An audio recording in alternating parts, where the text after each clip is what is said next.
예, 우리 이제 신약성경 로마서 12장입니다. 로마서 12장 오늘은 14절에서 21절 말씀까지 교독하겠습니다. 14절 제가 먼저 봉독합니다. 너희를 박해하는 자를 축복하라. 축복하고 저주하지 말라.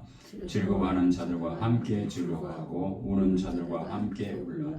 서로 마음을 같이하며 높은 데 마음을 두지 말고 도리어 낮은 데 처하며 스스로 지혜 있는 채 하지 말라. 아무에게도 악을 악으로 갚지 말고 모든 사람 앞에서 선한 일을 돕아라. 할 수 있거든 너희로서는 모든 사람과 더불어 화목하라. 내 사랑하는 자들아, 너희가 친히 원수를 갚지 말고 하나님의 진노하심에 맡기라. 기록되었으되 원수 갚는 것이 내게 있으니 내가 갚으리라고 주께서 말씀하시느니라.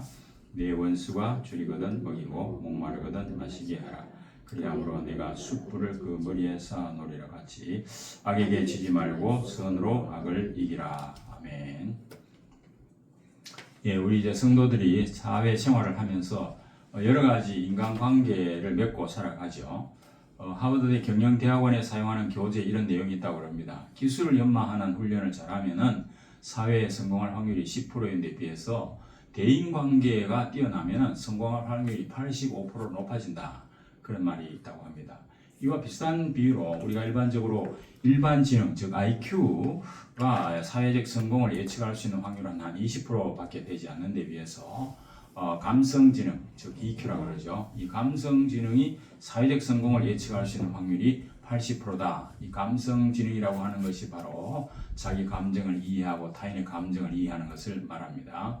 즉 머리가 똑똑한 사람보다도 대인관계 지능에 뛰어난 사람이 성공할 확률이 높다. 그런 말씀이죠. 회사에서도 그 업무 능력이 낮아서 해고당하는 경우보다는 인간관계 문제를 일으키는 경우에 해고되는 경우가 2배나 된다고 하는 그런 통계도 있습니다. 이처럼 어떤 인간관계, 즉 대인관계를 가지느냐에 따라서 그 사람의 성공적인 삶이 결정될 수 있다. 그런 것이 이제 일반적으로 이야기가 되어지죠. 오늘 본문에서도 이 그리스도인들로서 이러한 대인관계를 어떻게 하는 것이 과연 하나님 자녀다운 삶인지 그것을 지금 교훈하고 있는데, 이 본문을 중심으로 우리가 하나님께서 권고하시는 이 대인관계의 원리 그리고 지침을 살펴보면서 은혜를 함께 나누기 원합니다. 자, 첫 번째는 대인관계 원리입니다. 이 그리스도인은 사회 생활을 하면서 믿지 않는 사람들과 바람직한 그 인간관계를 유지해야만 하나님께 영광을 돌릴 수 있습니다. 그런데 성도가 믿지 않는 세상 사람들과 늘 좋은 인간관계를 맺는다고 하는 것은 결코 쉬운 일이 아니죠. 성도는 이 불신자들과 쉽게 교제하기 어려운 그런 처지입니다. 그러나 하나님께서는 그들을 주님 앞으로 우리가 인도해야 되기 때문에 이런 좋은 인간관계를 유지할 수 있는 그런 원리를 오늘 이 본문에서 말씀해 주고 있습니다. 그 첫 번째가 모든 사람과 더불어 화목하라 그렇게 말하고 있습니다. 18절에 보면은 할 수 있거든 너희로서는 모든 사람과 더불어 화목하라 그렇게 말씀하셨죠. 이 말씀은 사회생활을 하면서 가급적 적을 만들지 말라 그런 뜻입니다. 여기서 할 수 있거든이라고 단서가 붙어 있는 것은 그만큼 어렵고 한계가 있다고 하는 것이죠. 그럼에도 최선을 다해서 좋은 관계를 유지하라 그렇게 말씀하고 있습니다. 그리고 두 번째 원리는 선으로 악을 이기라 그렇게 말했습니다. 21절에 보니까 악에게 지지 말고 선으로 악을 이기라 그렇게 말씀했죠. 세상 사람들과 똑같이 약해지지 말라 하는 겁니다. 상대방이 하는 대로 똑같이 악해지면은 하나님의 자녀가 세상 사람들과 다를 바가 없게 됩니다. 이 성도는 불신자들이 악하게 대한다 하더라도 선으로 악을 이기는 수준이 되어야 된다 그 말씀입니다. 본문 17절에도 아무에게도 악을 악으로 갚지 말고 모든 사람 앞에서 선한 일을 도모하라 그렇게 말씀하고 있죠. 원수에게 악으로 갚으려고 하거나 또는 악인과 만남을 회피하려고 하는 것은 악에게 정복당하는 것과 마찬가지입니다. 그러나 자비로운 이 선행과 진실한 기도를 통해서 끝까지 원수를 사랑하고 회개시킬 수 있다고 하면 그것이 바로 선으로 악을 정복하는 것이 됩니다. 우리 자신도 원수와 똑같은 죄인이었습니다. 또 우리 영생을 얻은 그 하나님의 자녀죠. 그렇기 때문에 하나님께 그들의 죄를 용서하고 진노를 거두어 달라고 하는 기도를 그 상대방을 위해서 할 수 있어야만 그게 진정한 그리스도인이다. 그런 말씀이죠. 그렇다면 우리가 어떻게 그 누구에게도 절대로 악으로 갚지 않고 모든 사람에게 선을 행할 수가 있겠습니까? 만일 A라고 하는 사람이 나를 핍박했는데 내가 진정으로 그를 위해서 기도하고 그의 감정을 수용하고 그의 장점을 발견하면서 또 나의 잘못을 고쳐 나간다고 하면 그와의 관계를 회복할 수가 있습니다. 그렇게 되면 B와 C에게도 동일한 결과가 나타나리라고 믿고 나아갈 수 있게 되는 거죠. 그래서 사람과의 관계에서는 한 사람과의 관계에서만이라도 하나님 말씀대로 한번 실천해 보고 그것이 그대로 되는지를 한번 우리가 해볼 필요가 있습니다. 내가 하나님 말씀대로 실천해 나가면 시간이 걸린다 하더라도 하나님께서 가장 적절할 때에 관계 회복을 하신다는 것을 내가 확인하게 되면 B와 C에게도 동일한 그런 선행을 할 수 있게 됩니다. 그러므로 성도는 대인관계에서 가급적 모든 사람과 화평해야 됩니다. 적을 만들어서는 안 됩니다. 그리고 상대방이 악하게 대한다 하더라도 선으로 악을 이겨야 된다. 그렇게 말씀하고 있습니다. 우리는 세상 사람들과 좋은 인간관계를 유지하기 위해서는 이러한 두 가지 대인관계 원리를 반드시 우리는 기억을 해야 된다 하는 거죠. 자, 그렇다면 이런 관계 원리를 적용하기 위해서 우리 본문에 네 가지가 이야기되고 있는데 첫 번째는 겸손한 이웃이 되라 그렇게 말하고 있죠. 이 두 원리를 중심으로 실제 행동 지침이 이제 네 가지인데 이 첫째가 겸손한 이웃이 되라 그러는 거죠. 16절에 보면 서로 마음을 같이하여 높은 데 마음을 두지 말고 도리어 낮은 데 처하며 스스로 지혜 있는 채 하지 말라 이렇게 말했습니다. 마음을 같이 한다. 이 말은 어떤 지위나 성별이나 생활 정도의 구분을 넘어가지고 그 생각과 감정과 이런 소원 등을 함께 나누고 남의 마음을 이해하면서 그것을 내 것으로 받아들이는 것, 수용하는 것, 그것이 바로 마음을 같이 하여 라는 말의 뜻이죠. 자, 높은 데 마음을 두지 말고 라고 했습니다. 도리어 낮은 데 처하라. 즉, 교만한 마음을 품지 말고 오히려 대인관계에서 겸손하게 낮은 자세로 상대방을 대하라. 그 말씀이죠. 즉, 잘난 체하지 말고 좀 낮아지라는 겁니다. 스스로 지혜 있다고 생각한다 하는 것은 하나님을 떠난 지혜 없는 자들의 생각이고 남을 무시하고 자신을 과대평가하는 그 교만에서 비롯됩니다. 그러므로 그리스도인은 교만하지 말고 겸손하라. 누구 앞에서든지. 사람들은 누구나 다른 사람보다 더 낫다고 하는 그 우월의식을 갖고 살기를 원합니다. 그래서 인정받기를 원하는 마음이 다 가지고 있습니다. 예수 믿는 사람들도 예외는 아니죠. 그런데 우리는 겸손한 사람 앞에서는 겸손해지기는 쉽지만은 교만한 사람 앞에서는 사실 겸손하기가 대단히 어렵습니다. 하나님께서는 이 경우에도 이웃을 위해서 교만하지 말고 잘난 체 하지 말고 겸손하라 이렇게 우리에게 교훈하고 있습니다. 이것이 왜? 하나님의 명령이기 때문에 우리는 순종해야 마땅합니다. 이 사람관계에서 하나님의 은혜로 나를 싫어하는 사람도 수용하게 되면 그 사람의 단점이 아니고 장점이 보이기 시작합니다. 내 앞에서 그 사람 행동만 보는 것이 아니고 나 아닌 다른 사람 앞에서 그 사람이 어떤 행동을 하는지 그의 좋은 행동도 볼 수 있는 그런 여유가 생기게 되죠. 나를 핍박하는 사람이라고 해서 모든 사람에게 똑같이 핍박하지는 않겠죠. 나에게 핍박을 가하지만 다른 누군가의 관계는 또 좋은 관계를 맺고 있다고 하면 그 원인이 상대방에게만 있는 게 아니고 나 자신에게도 혹시 없는가? 그것을 한번 살펴볼 필요가 있습니다. 그러면 상대방에 대한 시각이 달라질 수 있다. 그래서 우리는 항상 그 사람을 볼 때 나쁜 면만 보지 말고 그 사람의 좋은 면, 이 장점과 단점을 함께 볼 수 있는 그런 우리의 눈이 되어야 된다. 관계를 새롭게 하려는 사람에게는 반드시 하나님의 역사가 일어나게 되어 있습니다.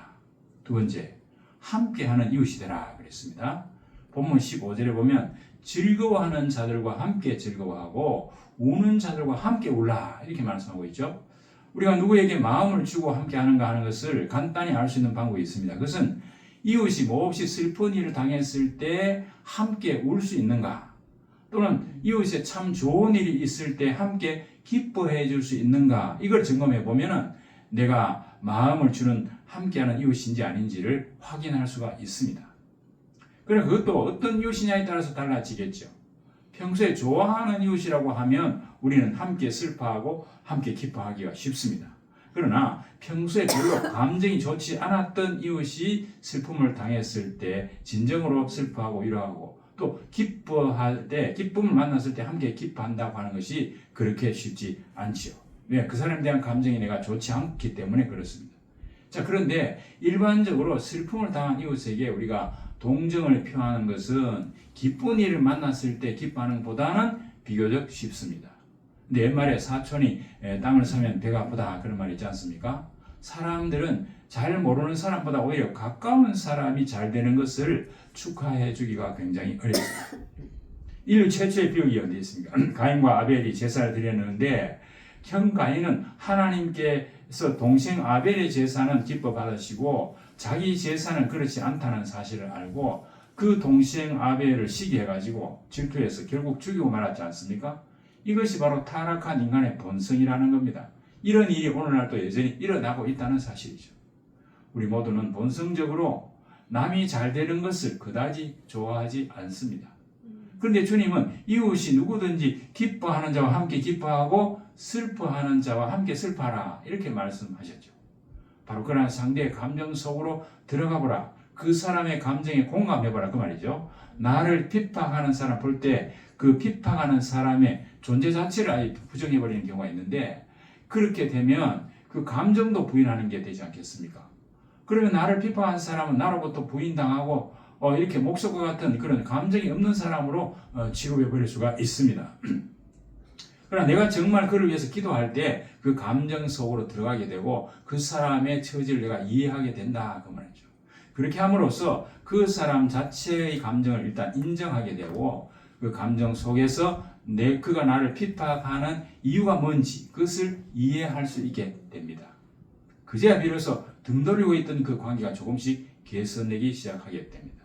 내가 정말 내 영혼 깊은 곳에서 그를 축복한다면 반드시 그와 더불어 즐거워하고 슬퍼할 수 있는 그 감정의 변화가 나로부터 일어날 수 있도록 주님께서 나를 이렇게 변화시킨다는 사실입니다. 중요한 것은 상대방의 감정을 수용하기 시작하면 변화가 일어나기 시작한다는 사실입니다.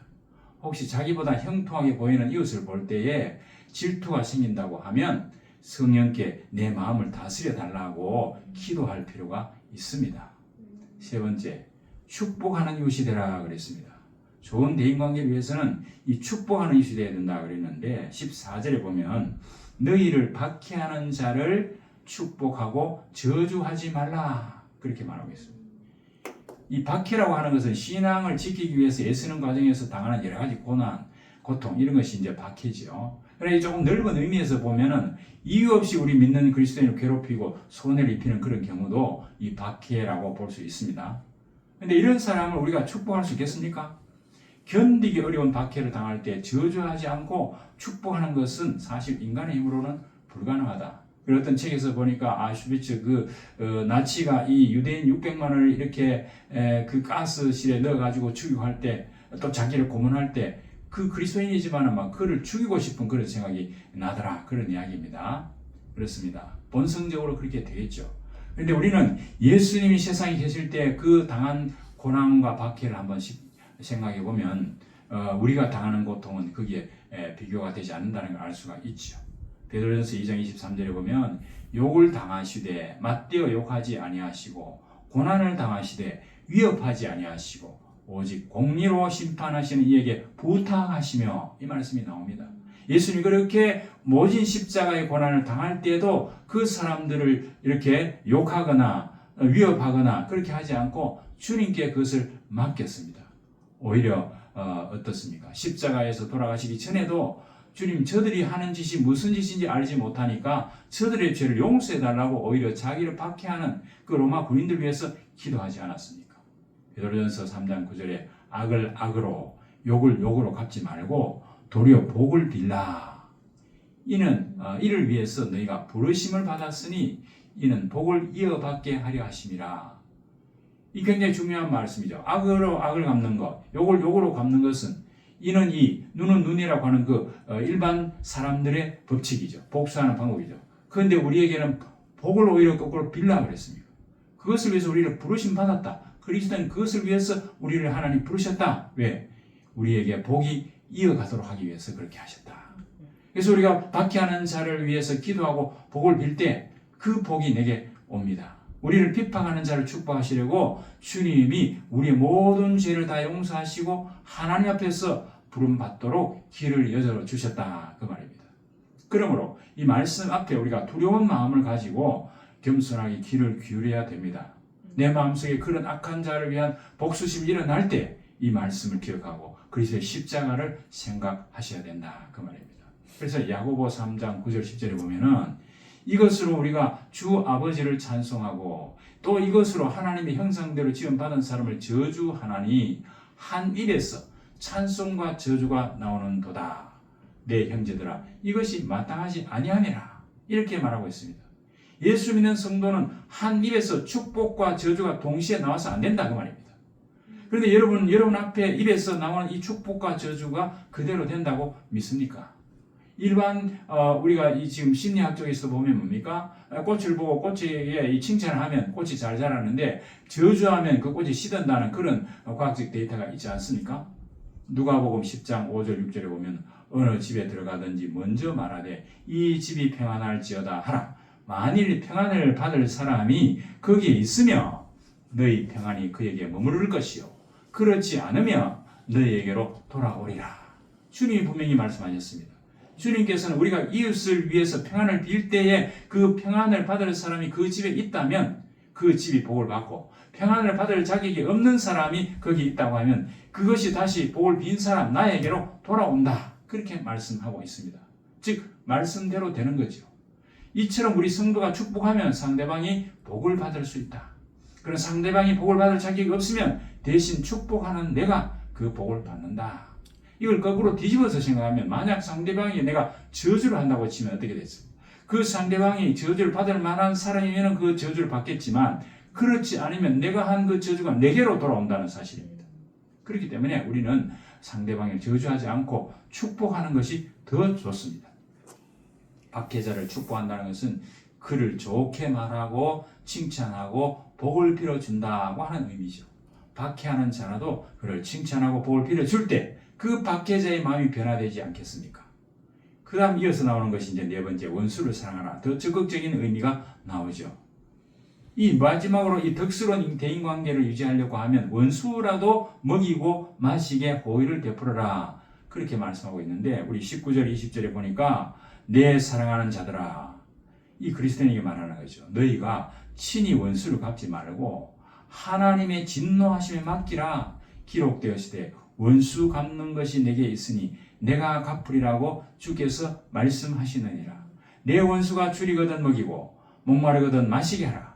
그리함으로 내가 숯불을 그 머리 위에 쌓아 놓으리라고 했습니다.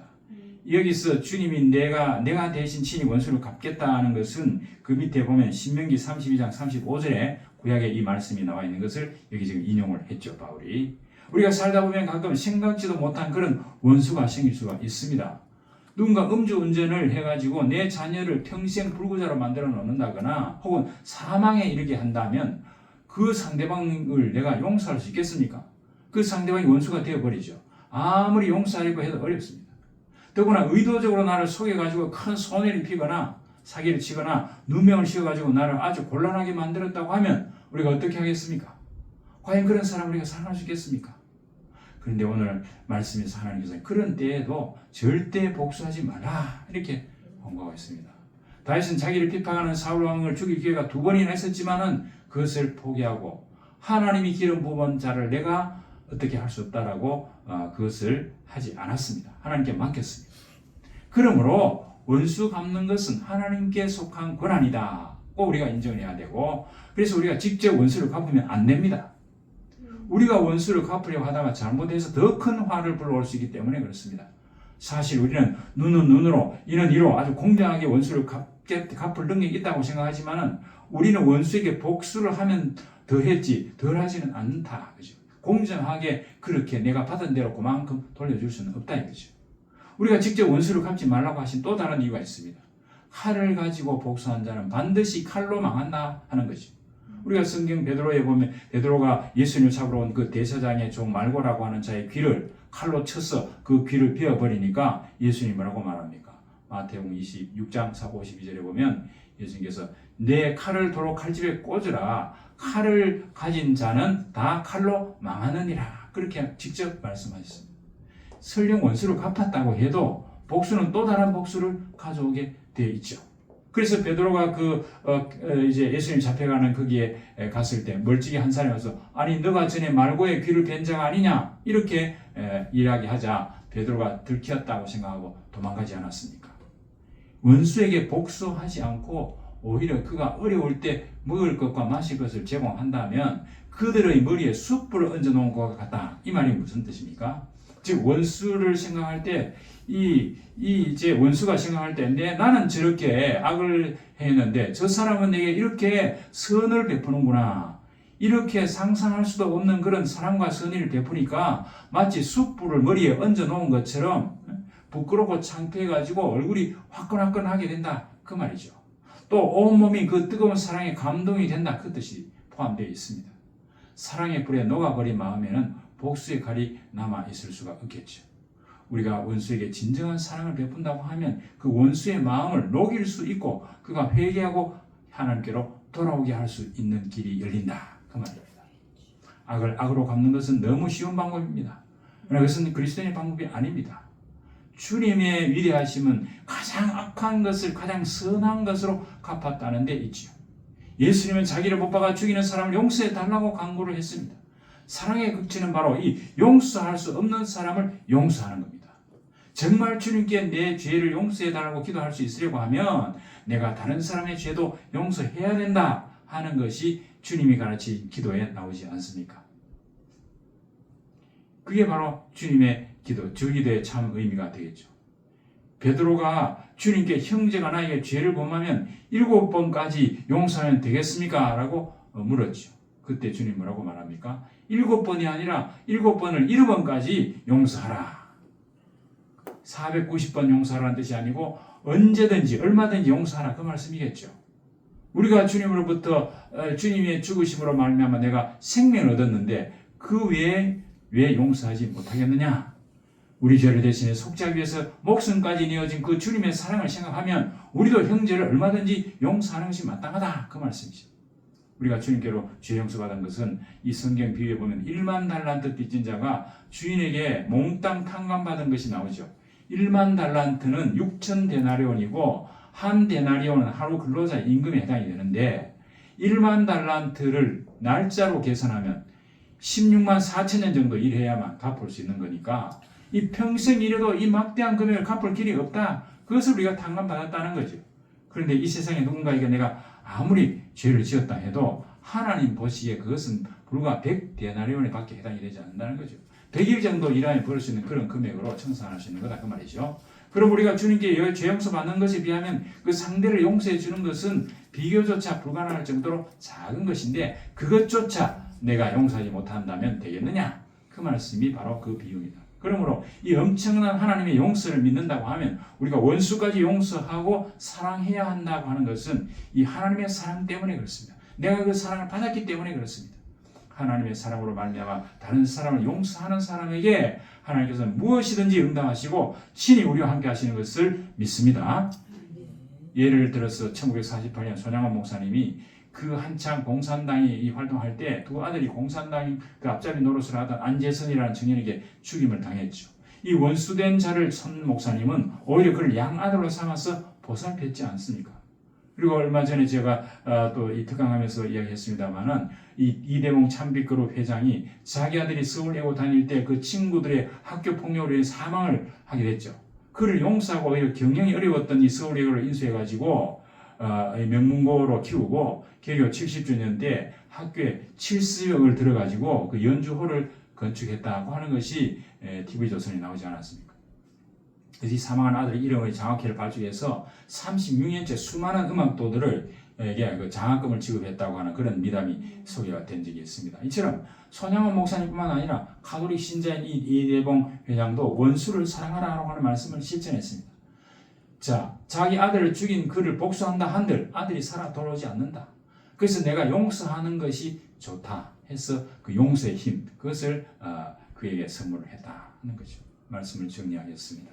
오늘 본문에서 주님께서는 우리 성도들이 세상 사람들과 좋은 대인관계를 맺도록 하기 위해서는 모든 사람하고 화목하고 선으로 악을 이기라, 그렇게 두 가지 원리를 말씀하셨고, 그러기 위해서는 내가 겸손하게 그들과 함께 마음을 주는 이웃이 되어야 되고, 이웃을 축복하는 사람이 되어야 되고, 내가 원수를 갚지 않고 오히려 원수를 먹이고 입히라.